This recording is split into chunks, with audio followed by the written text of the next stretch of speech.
Hey guys, how's it going? Kevin Cleary here with a comparison video between two classic and gorgeous, might I add, hard use folders, the Spartan Blades Harsey and the Hindered XM18. Both of these are great knives. Both of these are wildly popular. And if you got into knives around the time that I did, both of these knives loomed large over the high-end production knife marketplace, along with, of course, the Sebenza and the Strider. But I've never, I don't know, I've had a few Striders. They've never really connected with me. So for me, the big three has always kind of been the XM18, the Spartan Harsey, and the Chris Reeve. Well, in my case, the Inkosi happens to be my favorite version of Chris Reeve's knives, but the Sebenza or the Umnumzan or something from CRK. Now, we're not going to consider the Chris Reeve knives today. We're going to focus on these two. I would say that these two are a little closer to one another, although that will bring up a whole different conversation that we could have in a whole different video about what makes a knife truly hard use and how do you achieve, you know, that ultra durability and ultra reliability. Both of these, I think, do a pretty good job, but I do think there's some things to consider about CRK knives in general, and especially the Inkosi. That'll be a different conversation for a different day. Both of these are made in the USA. Both of these are high-end materials, and both of these are fairly recent models. I would say within the last 4 or 5 years. I think probably restrict that to 4 years because both of these are sporting S45 VN, and I think prior to that, I'm not sure what year they switched to S45 VN, but they're recent enough, okay? By the way, these might be both in MagnaCut these days. I didn't bother to check before making the video, but there are various steels around out there that you might be able to pick these up in. All right. I would call both of these high-end limited production folders. That is, they're not, you know, made by the thousands in a factory with a large assembly line. Rather, they're in a smaller shop made mostly by hand by slightly more skilled craftsmen. Both again made in the USA, as we mentioned a second ago. Let's do a quick rundown on materials and features. We'll just start at the blade and work our way down so we can have that comparison. We'll talk also about cutting geometry, which in fact, these are closer than a lot of different knives out there. We'll also talk about size and weight, and then we'll talk about some good things and some bad things about the two of them that might be considerations in terms of picking one over the other. All right, so up front, we have a fairly substantial chunk, more than 1/8 of an inch in both cases, of S45 VN steel. We have fairly robust edges here, guys. Both of these are pretty thick behind the edge. Very big difference in terms of the termination of the secondary bevel. This is a common complaint about the Harseys. The XM18 is done quite differently because of this fairly substantial finger choil. Also, as we're looking right here, you can see thumb studs. One is serving as a blade stop, okay, as well as a thumb stud, and the other is just going to be a thumb stud. In terms of the pivots involved in both, we've got washers on the Harsey, one large washer on the non-locking side, and then a smaller washer on the lock side to accommodate the lock bar cutout. Well, in this particular XM18 at this moment, I have the ball bearings, but this is part of the Triway sort of collection, or, you know, this has the Triway technology in it. So you can pop this open and switch out the bearings for phosphor bronze washers or Teflon washers, and people have different preferences about that. I actually like the phosphor bronze about the best, but I just happen to have the ball bearings in here and didn't take them out for this particular video. Again, we move to the lock side. We have two titanium frame locks, one with a stainless steel lock bar insert and a lock bar stabilizer, one with a carbonized lock face, and the large pivot screw serving as the over travel stop. Not so much of a lock bar stabilizer. Both bent titanium clips, fairly well done, very effective, you know, in and out of pocket. I've got to say I enjoy that quite a bit. Also, you can see while we're looking here, the stop pin on the Harsey is going to be right here. So that's a big difference about how those two are going to stay open and stop the blade when it's open. There's also an impact on side-to-side stability, which we'll talk about in a couple of minutes. All right, neither of these, if you take a look inside, you'll see there's no significant milling on the inside of the lock side of the Hindered or the scale side. And of course, that is going to be a bit of a difference. On the XM18 here, this one happens to have a carbon fiber scale installed. There are a bunch of different scales you can go with. Mostly are going to be G10. You could, although, put a titanium scale here, and there are full titanium XM18s as well. On the Harsey, of course, we're looking at full titanium with this gorgeous bronze anodizing here. That there are, now I've got to say this about the Harsey. If you like variation, both of these knives do very, very well. You can go on the Hindered website or a bunch of other websites for that matter and get replacement hardware for your XM18. And so this can be exchanged with all kinds of crazy things, not only different colors, but different shapes. You can do geared standoffs back here and a bunch of other different standoffs in a bunch of different colors. Now, when we come over to the Harsey, they do, so we've got this Spartan on the handle of this one, but there are so many different handles with so many different designs.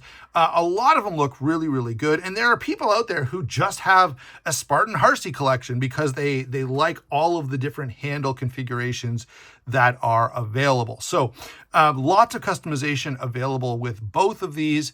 Certainly something to scratch that itch if you want to really upgrade your knife and have something that's a little more unique and that no one else has. Now, it's going to be a little more difficult with the Harsey because you're going to be limited to whatever the factory is putting out at a given time.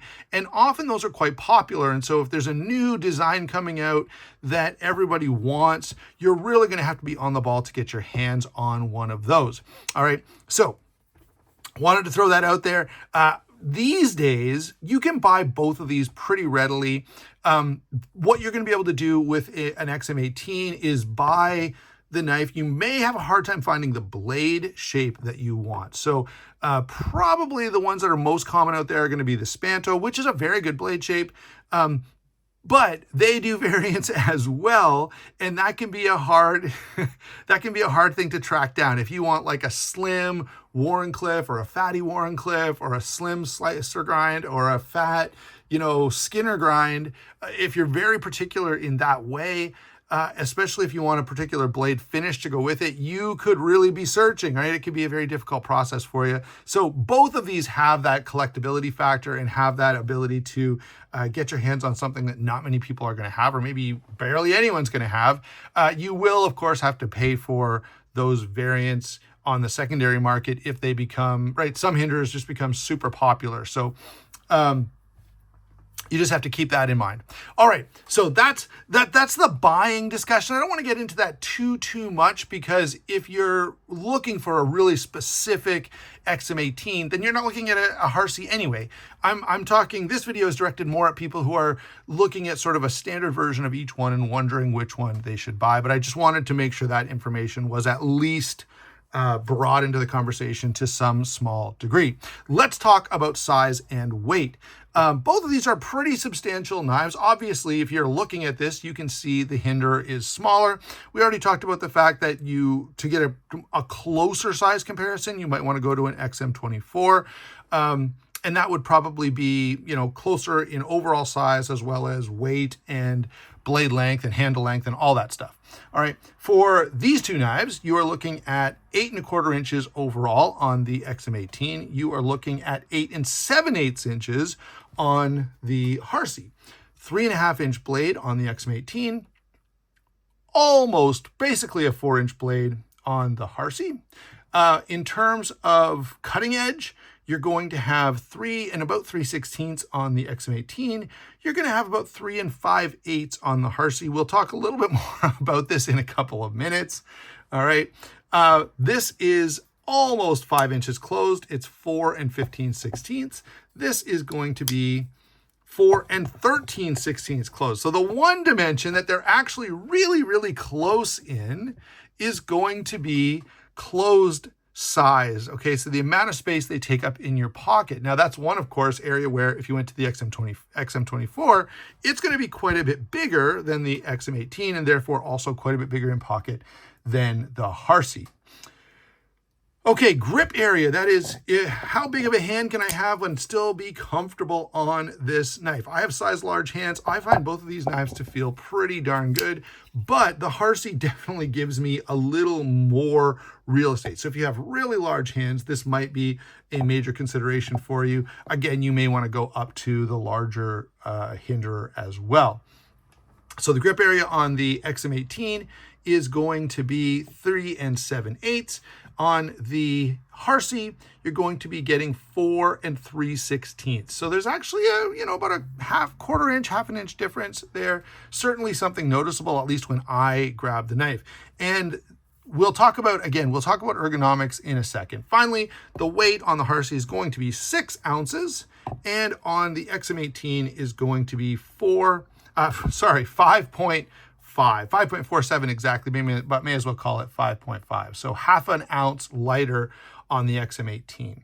Okay, so how does that going to compare in terms of carrying in pocket? In fact, they're very, very close. I did throw these both in a pair of sort of lightweight pants that I sometimes wear when I'm, exercising or running or whatever.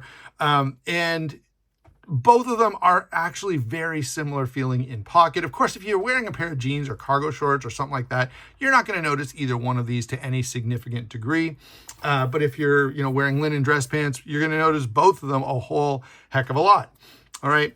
So having gotten the size and weight, materials, and some of the functionality out of the way, let me talk about these two in hand and in cutting tasks, because that's what we primarily are going to care about here.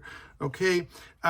First of all, in hand, both of these are very, very good. In a saber grip, the XM18 just feels like it's meant to be in a human hand. In a hammer grip, it's not quite as good. This is kind of well known about Hinderers.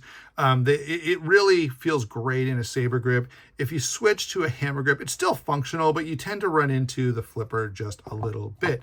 The Harsey is going to be also great in a saber grip. You've got that bit of a thumb ramp and some really nice jimping that catches you right there. In a hammer grip, it's a little nicer feeling than the XM18. When it comes to actually bearing down on either one of these, they actually are both fairly good. They tend to naturally cant in your hand on a downward direction, so you end up kind of cutting a little bit ahead, which is what you want. All right. And in both cases, it's fairly comfortable because these are fairly substantial handle sizes, okay? And that's going to be a big factor. So ergonomics on these are very, very close, with the one point of consideration being that the flipper tab can run into your index finger a bit when you're in a hammer grip, all right? So next thing to think about here is going to be cutting performance. And I've got a couple of things here that I'll use to demonstrate that, but both of these are pretty thick blade stock. So they are both hair shaving sharp, and so I'm not worried about how well they're cutting right now. But you can see, as I push into this, I can push this down quite a bit. And of course, if I move it a little bit, I start cutting. And so I can purposely be a little more gentle about my cuts. But again, you can notice here how far that's going to push that material over. Switching over to the XM18, we get the same kind of thing, right? It's not bad. I can push down and not get too much cutting happening. Let me clean this up a little bit. Well, get sort of a clean slate going. So again, I can push down pretty far, just a little bit of slicing, and it's going to work out fairly well. So both of them will cut, all right? In terms of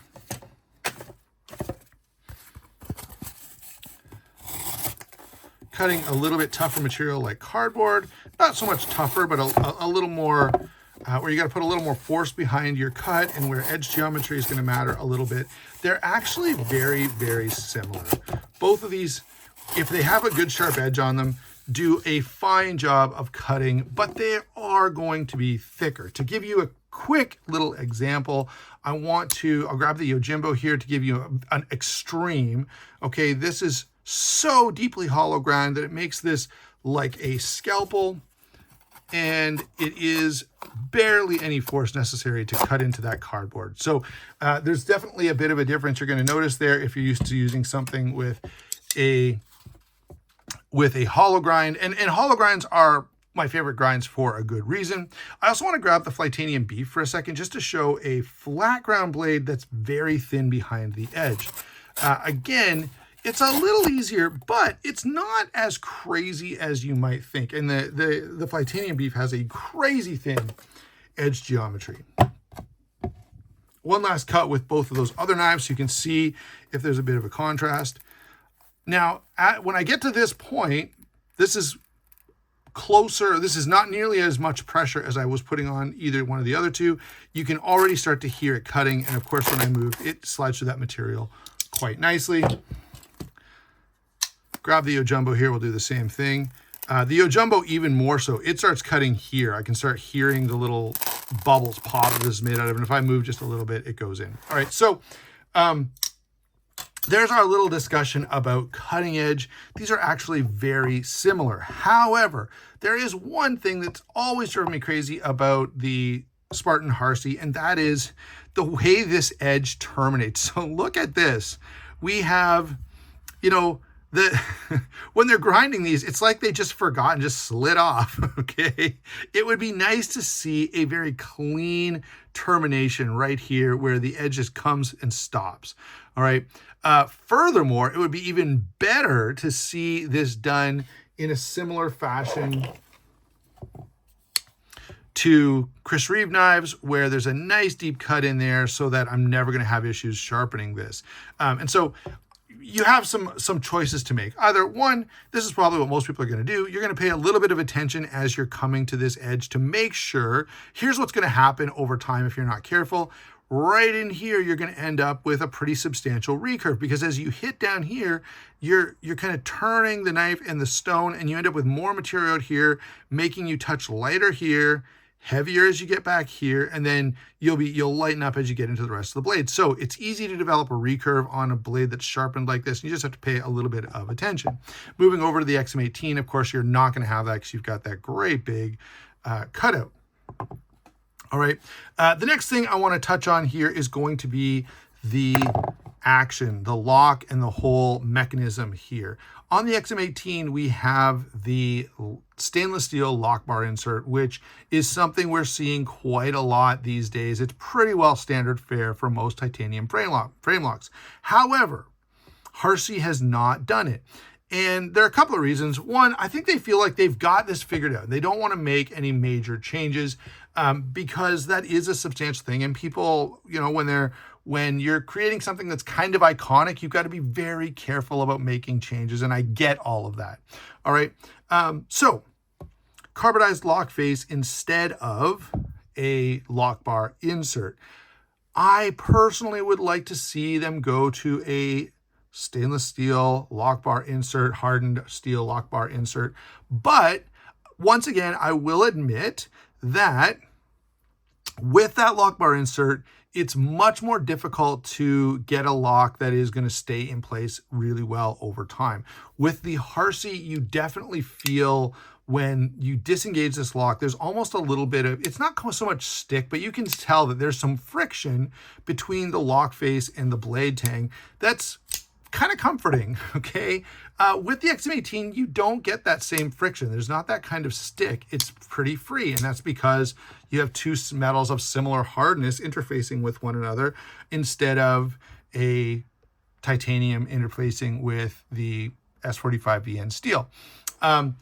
Longevity-wise, is that going to be the worst thing ever? I will say this. It's a major inconvenience if you depend on your folding knife, you carry it all the time, and then over time this develops lock rock, or it ends up, you know, locked all the way up in the farthest direction, so there's no more room for the lock to travel. Now, if that were to happen, you can send your knife to Spartan and they can take care of it for you. They also have a pretty good program. If you were to break this blade off, you can actually order a new blade. I can't remember how much they cost. I looked into it a few years ago and I was impressed by the program, but I can't remember how the cost works. Let's say it's $100. That way I'm kind of being, safe with that. But that is kind of comforting to know that if I break something, I can easily get a new one.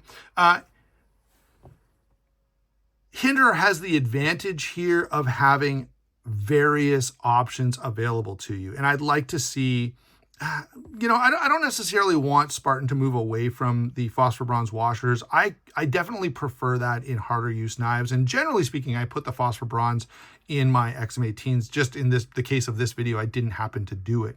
All right. So we've talked about differences in blade and especially in the sharpening choil. Cutting performance is very, very similar. We've talked about some differences in the action. Access to the lock bar is actually very similar to both of these. Opening and closing and using these knives is very comparable. I don't have any complaints in that regard. The last thing that I want to touch on is going to be the pocket clip, and both of these clips are real winners. The retention is good. The access in and out of pocket is very good.